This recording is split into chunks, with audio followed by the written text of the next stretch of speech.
bisa minta waktu sebentar? Ada beberapa hal yang mau saya bicarakan. Bisa sekali. Oh, ya. Di sini saja. Ya. Oke, mari. Begini Romo, sekarang ini kita sudah memasuki Pekan Suci. Terus di dalam Pekan Suci itu ada Trihari Suci. Itu arti dari Trihari Suci itu seperti apa Romo? Baik, orang muda. Trihari Suci itu 3 hari kudus untuk mengenang sengsara, wafat, dan kebangkitan Tuhan. Trihari Suci diawali dengan hari pertama, hari Kamis Putih. Di situ kita mengenangkan perjamuan malam terakhir yang diadakan Tuhan Yesus bersama murid-muridnya. Dalam perjamuan itu, Tuhan Yesus menetapkan Ekaristi. Dia mengorbankan dirinya. Dia menyerahkan tubuh dan darahnya demi keselamatan kita. Dan di hari Kamis Putih itu, sebagai sebuah hari penetapan Ekaristi, maka dengan sendirinya setiap kali kita merayakan Ekaristi, merayakan misa, di situ kita mengenang kurban Yesus dan keselamatan kita manusia. Hal lain dari Kamis Putih, di situ Yesus memberi sebuah tanda pelayanan ketika dia membasuh kaki murid-muridnya. Dan dia juga mengajarkan kepada kita sebuah perintah baru supaya kita saling mengasihi. Dan pada akhirnya hari Kamis Putih itu dikenal sebagai hari rekonsiliasi, di mana orang-orang beriman, orang-orang Katolik, Kristen Katolik, kita bertobat, kita menerima absolusi, menerima remisi pengampunan, dan diterima kembali sebagai anak-anak Allah. Hal yang menarik dari Kamis Putih, yakni pada akhir dari perayaan itu diadakan perarakan sakramen Maha Kudus, dan ada penyembahan serta tuburan malam jaga. Adorasi. Ya, seperti itu. Seperti itu. Jadi Kamis Putih itu sungguh bermakna bagi kita. Hari kedua dari Trihari Suci itu Jumat Agung. Hari Jumat Agung itu sebuah hari khusus, hari yang sungguh sangat istimewa bagi kita orang Katolik untuk mengenang sengsara dan wafat Tuhan. Maka hari Jumat Agung itu disebut juga sebagai sebuah hari puasa dan pantang total.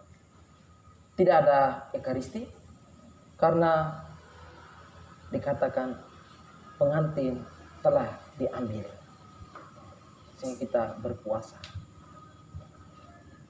Seluruh ibadat Jumat Agung yang saat ini kita jalani itu merupakan hasil dari sebuah proses yang panjang, sebuah refleksi teologis biblis yang mendalam dan panjang. Ketika abad keempat itu di Yerusalem sudah dibuat pengenang akan wafat Tuhan ini dan dilaksanakan tepat pukul 3 sore. Di Roma ibadat pembuka ditiadakan dan diawali dengan sebuah kesunyian. Diberi waktu bagi kita untuk mengenang kematian Tuhan Yesus di salib. Jadi benar-benar sunyi hari itu. Ya, itu boleh dikatakan sebagai hari yang sungguh sangat kudus dan hari pertobatan bagi seluruh dunia, hari penebusan kita. Dan ketika hari Jumat Agung itu merupakan hari yang sangat layak dan sudah sepantasnya kita orang Katolik menjadikannya sebagai sebuah hari meditasi dan hari kontemplasi atas kematian Yesus. Di situ ada penyembahan salib. Di situ pula dalam ibadat itu kita dibantar dalam sebuah ibadat sabda dan berpuncak pada kisah sengsara Yesus menurut Injil Yohanes. Dan ditutup dengan doa umat Maria bagi seluruh dunia. Jadi gereja kita tidak berdoa bagi diri kita sendiri, tapi berdoa bagi seluruh dunia ini. Dan itu terjadi di Jumat. Begini Romo, kita di Larantuka ini ada satu tradisi pada hari Jumat Agung. Itu prosesi Semana Santa. Itu maksudnya seperti apa Romo? Kaitan antara prosesi Semana Santa dengan Trihari Suci itu seperti apa Romo? Ini pertanyaan yang bagus anak muda. Prosesi Semana Santa itu dia sangat berkaitan erat, bahkan dikatakan sebuah lanjutan dari ibadat Jumat Agung itu. Jadi ibadat Jumat Agung itu dirayakan secara liturgis dan devosional.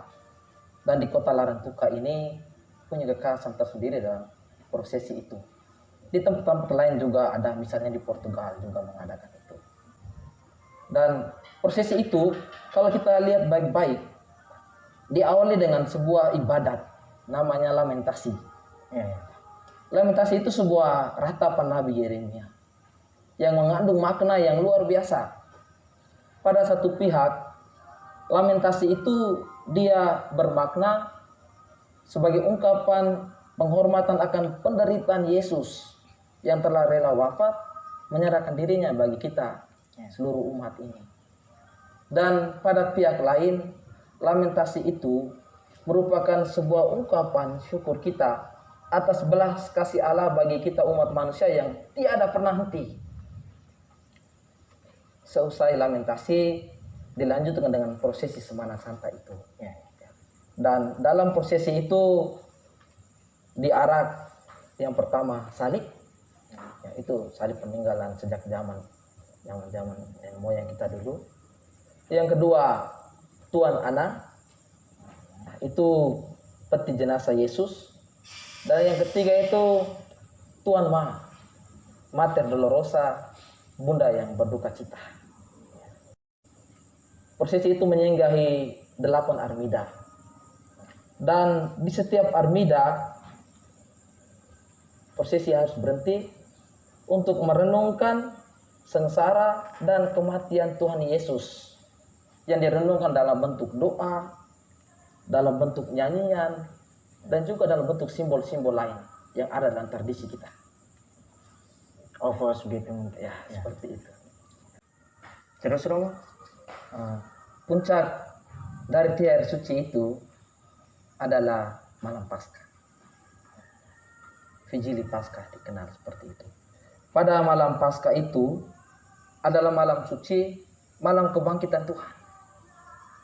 Seluruh gereja pada malam itu berjaga, menanti kebangkitan Tuhan dan merayakannya dalam sebuah ibadat suci. Dalam perayaan itu diawali dengan upacara cahaya yang kita sebut lilin Paskah. ya. Cahaya lilin Paskah itu sebuah tanda simbol akan kebangkitan Tuhan, akan kekalahan maut dan keselamatan manusia. Tuhan Yesus yang wafat, dia telah bangkit, mengalahkan dosa dan maut dan membebaskan kita, seluruh umat manusia yang berdosa. Dan ketika malam Paskah itu ada sebuah peristiwa penting dan biasanya diadakan pembaptisan bagi para katekumen. Ada.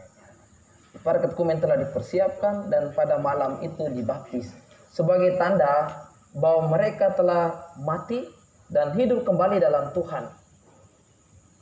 Semua orang Katolik juga malam itu membarui janji baptis mereka. Diperbarui kembali. Diperbarui setiap tahun pada malam Paskah. Memperbarui janji baptis mereka. Pada saat yang sama mereka berjanji untuk meninggalkan manusia lama, mengenakan manusia baru dan hidup sebagai anak-anak Allah. Dan malam itu semua bersuka cita. Yesus sudah bangkit, haleluya. Semua orang puji Tuhan. Dan itu puncak dari Trihari Suci. Jadi malam itu benar-benar puncak sukacita. Ya, sukacita. Dan kalau kita perhatikan dari Kamis Putih sampai malam Paskah. Itu satu kesatuan, misteri keselamatan dari Allah bagi kita manusia. Karena ketika Kamis Putih tidak diakhiri dengan berkat, Jumat Agung juga hanya ibadat. Dan malam Paskah baru berkat penutup itu diberikan, dan sungguh luar biasa. Sehingga Tri Hari Suci itu sungguh satu kesatuan keselamatan kita. Dimulai dari hari Kamis Putih sampai malam Paskah, dimulai dari sengsara, wafat Tuhan, dan kebangkitan Tuhan. Begitu anak muda. Jadi kurang lebih tentang Tri Hari Sucinya seperti itu. Semoga bermanfaat bagi anak muda, bisa dibagikan juga bagi teman-teman anak muda yang lain, bagi orang tua, dan kita berdoa banyak. Tetap berharap pada Tuhan akan kasih cintanya dan sukacita Injil, sukacita ilahi selalu bersama. Haleluya. Haleluya. Haleluya. Terima kasih Tuhan.